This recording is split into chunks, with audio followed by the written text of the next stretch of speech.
The Favourite Tales collection.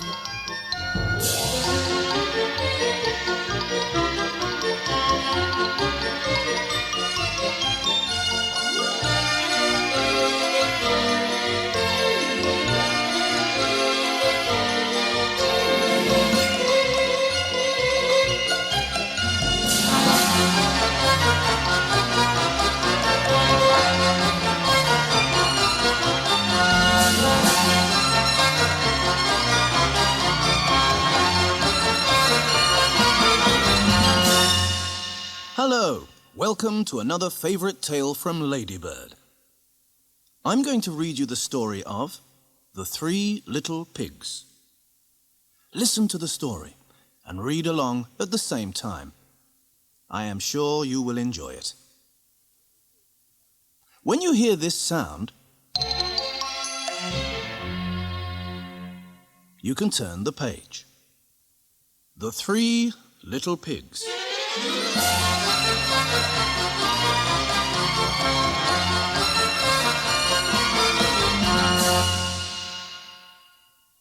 Once upon a time, there were 3 little pigs who lived with their mother.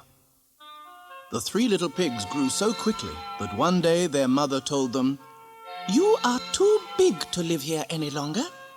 Go and build houses for yourselves, but take care that the wolf doesn't catch you and eat you."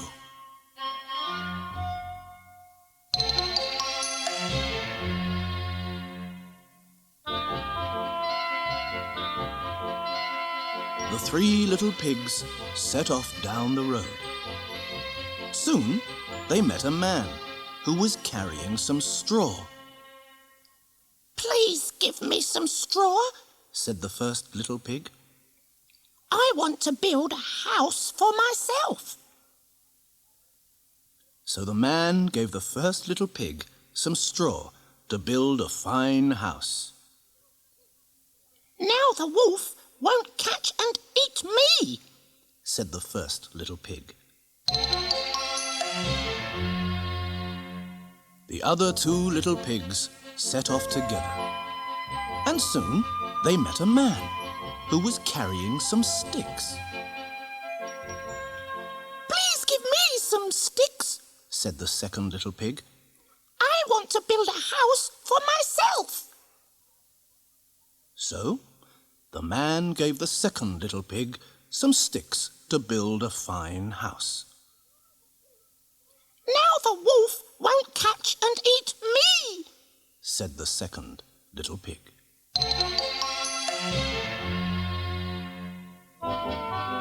The third little pig walked on by himself. Soon he met a man who was carrying some bricks. "Please give me some bricks," said the third little pig.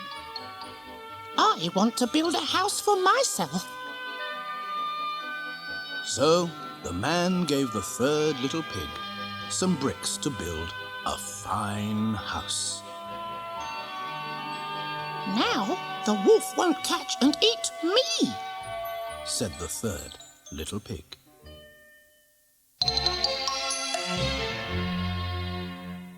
The very next day, the wolf came to the house of straw.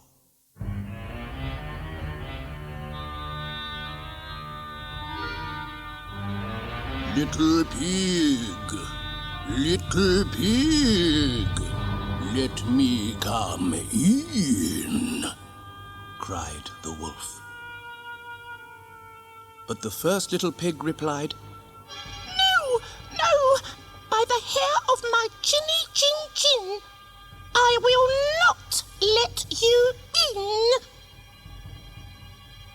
"Then I'll huff, and I'll puff, and I'll blow your house in," said the wolf. So he huffed, and he puffed, and he huffed, and he puffed. The house of straw fell down, and the wolf ate up the first little pig.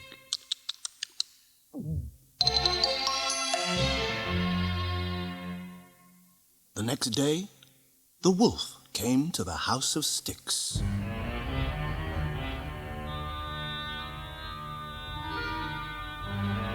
Little pig,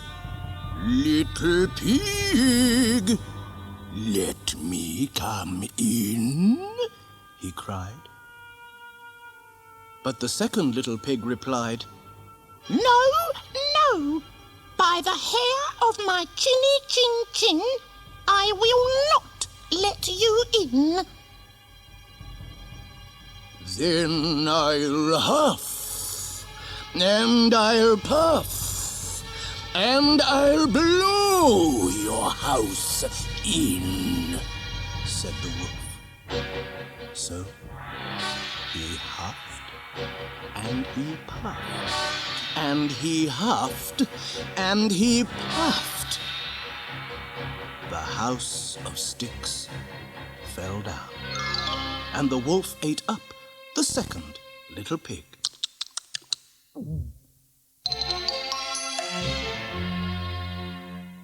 The next day, the wolf came to the house of bricks.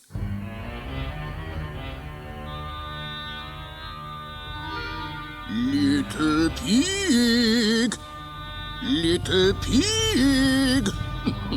let me come in, he cried. But the third little pig replied, No, no. By the hair of my chinny chin chin, I will not let you in. Then I'll huff, and I'll puff, and I'll blow your house in, said the wolf. So he huffed, and he puffed, and he huffed, and he puffed. But the house of bricks did not fall down.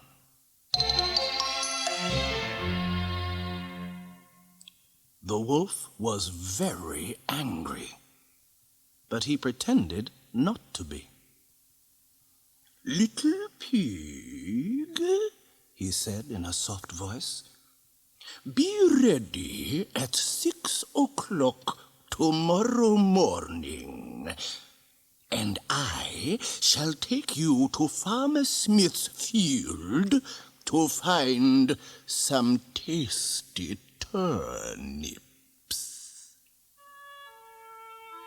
The little pig agreed, but he knew that the wolf really wanted to eat him. So, the next morning, he set off for Farmer Smith's field at 5 o'clock. He filled his basket with turnips and hurried home. When the wolf came to collect the little pig, he was very angry indeed.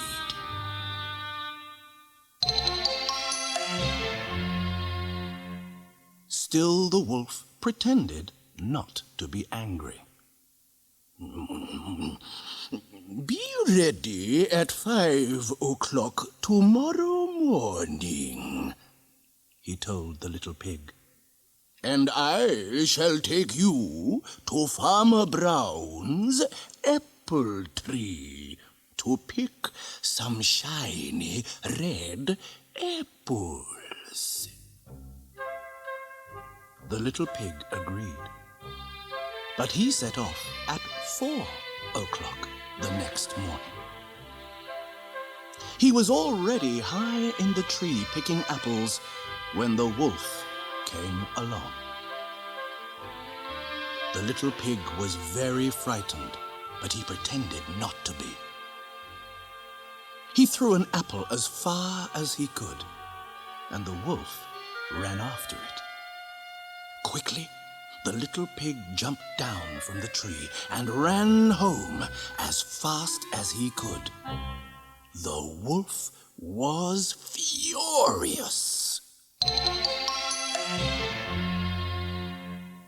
Be ready "At 4 o'clock this afternoon," said the wolf, "and I shall take you to the fair."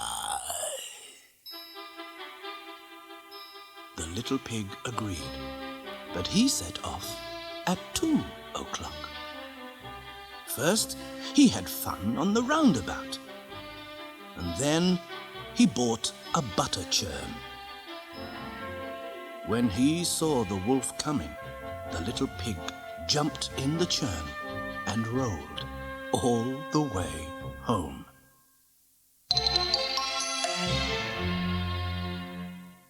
When the wolf found out that he had been tricked again, he was angrier than ever. He went to the little pig's house and hammered on the door. "Little pig, he cried, "I am going to climb down your chimney and eat you up." The little pig was very frightened, but he didn't say anything. He put a huge pot of water on the fire to boil and waited.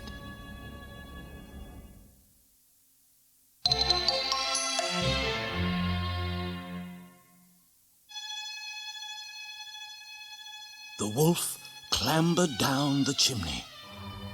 As there was no lid on the little pig's pot, the wolf tumbled, splash, right into the boiling water.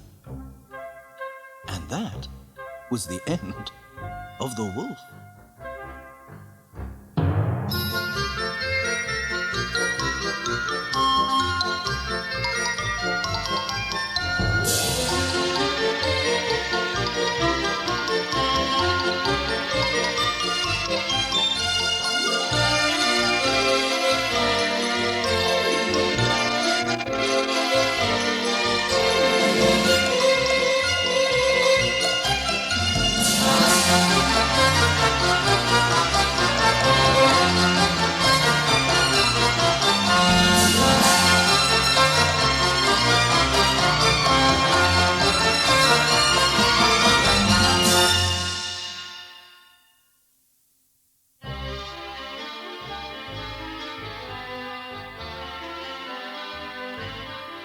Hello again. Did you enjoy the story of the three little pigs? Perhaps you're wondering what happened next. Well, listen carefully and I'll tell you about the little pig and clever wolf.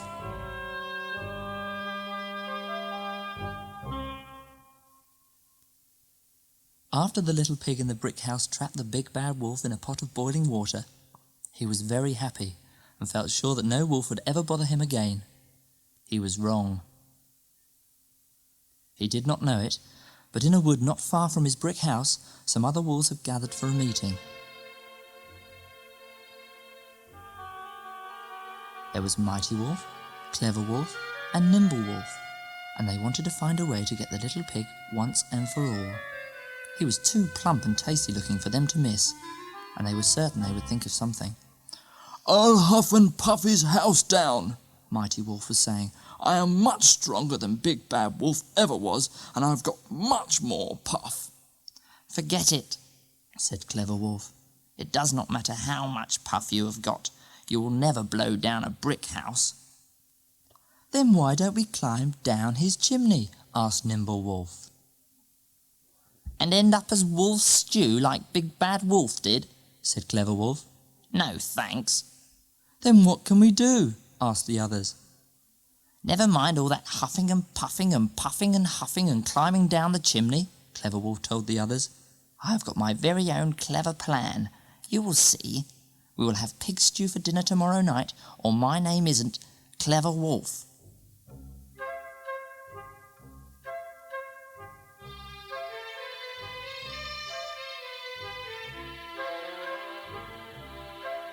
The very next morning, Clever Wolf set off for the little pig's brick house. On the way, he stopped at a farmhouse at the edge of the wood. The farmer was mending his fences with a very big hammer. "Just what I need," said Clever Wolf. Clever Wolf hid behind a tree until the farmer went inside for his lunch. Then, quick as lightning, Clever Wolf dashed out and stole the farmer's hammer. "Ha ha!" he chuckled as he ran down the road towards the little pig's brick house. The little pig was surprised when he saw a wolf walking up his path, but he wasn't frightened. "Good morning, Mr. Wolf," called the little pig through the window. "Have you come to climb down my chimney? I have a nice big pot of water boiling on the fire just waiting for you." And he laughed and laughed. "No," replied Clever Wolf. "I'm not the one who's going to end up in the pot of boiling water. You are." "Oh, really?" said the little pig. "And how are you going to get into my house? I suppose you're going to huff and puff and blow it down?" And he laughed and laughed some more. "No," replied Clever Wolf. "I know I cannot blow your house down, but I can bash and smash and knock it down with this." And Clever Wolf showed the little pig the very big hammer. This time the little pig was very frightened. He hid in a corner of his house and trembled, waiting for his house to tumble down around him. Outside, Clever Wolf swung the hammer. Bash, crash, bang! The house shook, but it did not fall down. Not even one brick fell out. Clever Wolf swung the hammer again. Bash, crash, bang! The house shook again, but still it did not fall down. Clever Wolf swung the hammer a third time with all his might. Bash, crash, ah! The little pig crept to the window to see what had happened. There was Clever Wolf, lying on the ground holding his nose. He had swung the hammer so hard that it had bounced back into his face and hit him on the nose. The little pig laughed and laughed and laughed as Clever Wolf slunk slowly back to the woods. That evening, the other wolves came to see Clever Wolf. "Where is our pig stew?" they asked. Then they saw Clever Wolf's bandaged nose. "What happened?" asked Mighty Wolf. I did not have the right tools for the job," said Clever Wolf. "A bad work wolf always blames his tools," said Nimble Wolf, laughing. "Go ahead and laugh," said Clever Wolf, "but tomorrow I am going to get that little pig, and I will not share my pig stew with any of you."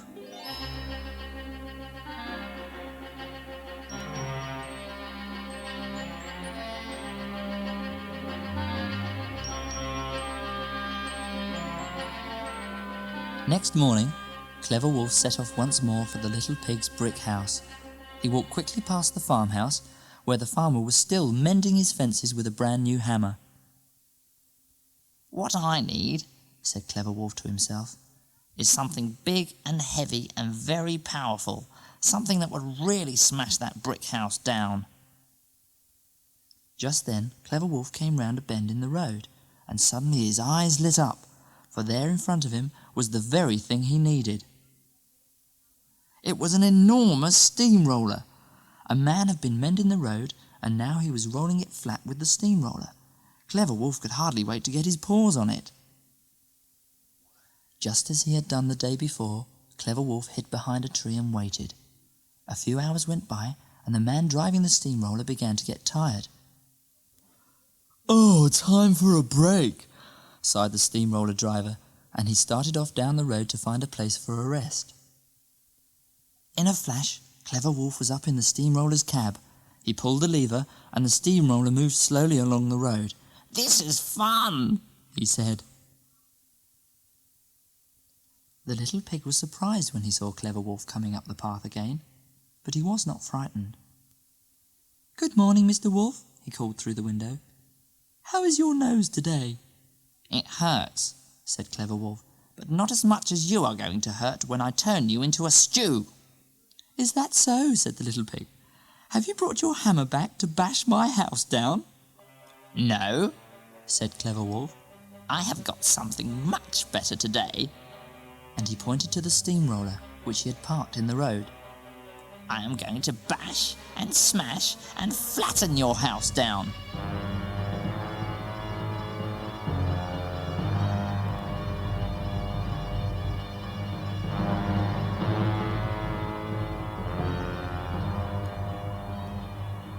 Once again the little pig began to tremble, and hid in a corner of his house, and waited for the bricks to come crashing down around him. Crash! The little pig heard. Crash! The little pig heard. Ah! The little pig heard. The little pig crept to the window to see what had happened. And there, right in the middle of his garden, was the steamroller. And there, sticking out from under it, was Clever Wolf's nose, bandage and all. Clever Wolf had forgotten to put the safety brake on when he had parked the steamroller. It had come hurtling down the path and run him right over.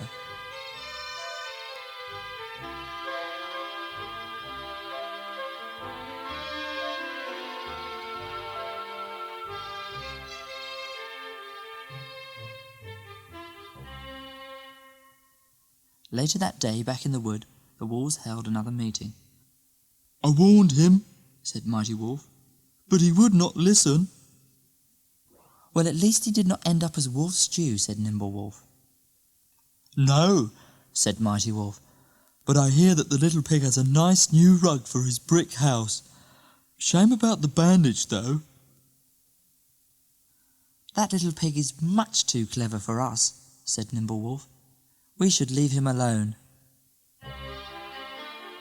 And that's exactly what happened. And the one little pig lived in his brick house happily ever after.